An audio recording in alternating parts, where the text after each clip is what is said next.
going to do the next part of my instruction on how to get better at putting. Putting has three parts to it. First one is you've got to be able to read a green to be able to know where to aim. It's a little bit subjective, that one, because it does depend on a couple of other factors, but essentially you've got to be able to aim somewhere. The second part is you've got to be able to swing the putter in such a way to get the ball started on the line that you want. And the last one, which is probably the most important one, is hit the ball the right distance. Golf is ultimately just a distance control game. But I'm going to start with the second part. We'll come back to green reading and we'll do another video on that one. So on this video we're actually going to do starting the ball on the right line. So here I have two tees that are out in front of me. Now the two tees at this stage are basically the length of my putter. Alright, shouldn't be too hard for me at this point. Alright, so what do I have to do is I want the golf club to swing in a slight arc.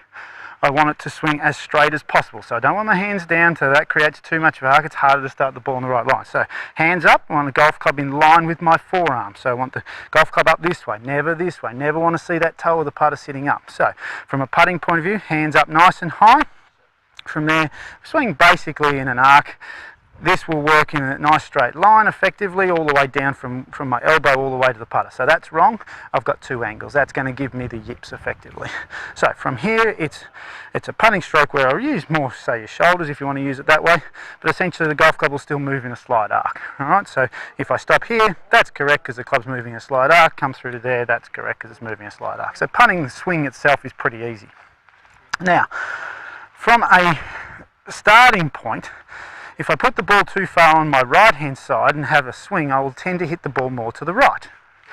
If I move the ball too far forward, I'll tend to hit the ball more to the left. Alright, so ball placement should always be a little bit more on my left hand side, so over here somewhere. Essentially it'll be where your golf club's 90 degrees. This exercise will actually help you with your ball placement pretty quickly. So what we have to do here is I've got my two tees. Now in this case it's not going to be too hard, so I'm going to line up and all I've got to do is I've got to swing the golf club and make the ball go between my two tees.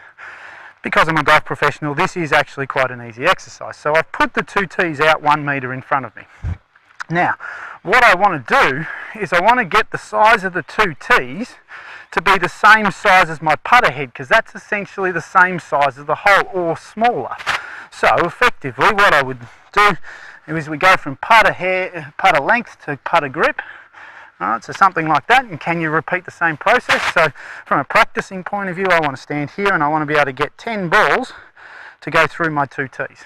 Now, as a golf pro, I'm going to practice to a target that's something more like that. So if you want to practice what you do, we went through distance or accuracy control.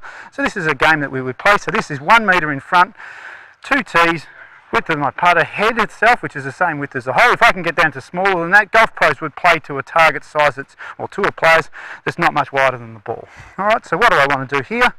Get my hands up nice and high. I want to line up somewhere near where I want to go. From here, do my swing, and I want to hit the ball through the two tees. I want to keep practicing until I can get 10 balls through the two tees. Alright, so as I said, this will actually help, or hit the tee on the right. Okay, so what would that mean? Potentially I aim too far to the right, the ball might have been too far back. Alright, so generally speaking, if I hit that one on the right, there's a fair chance I'll probably hit the one on the left next. That one went through nicely. Alright, so from a practicing point of view, best thing you can do is always either practice to something, put a circle around it, or through something, have two tees. Never practice to one target unless you can put a circle around it. Alright, so driving range is a waste of time if you're hitting at the 150 marker. Always hit between the 150 marker and the 100. So essentially, how small can I get that to be? That's what golf pros would work on. Now, if you can get through that nice and easily, take one more step and move the tees back.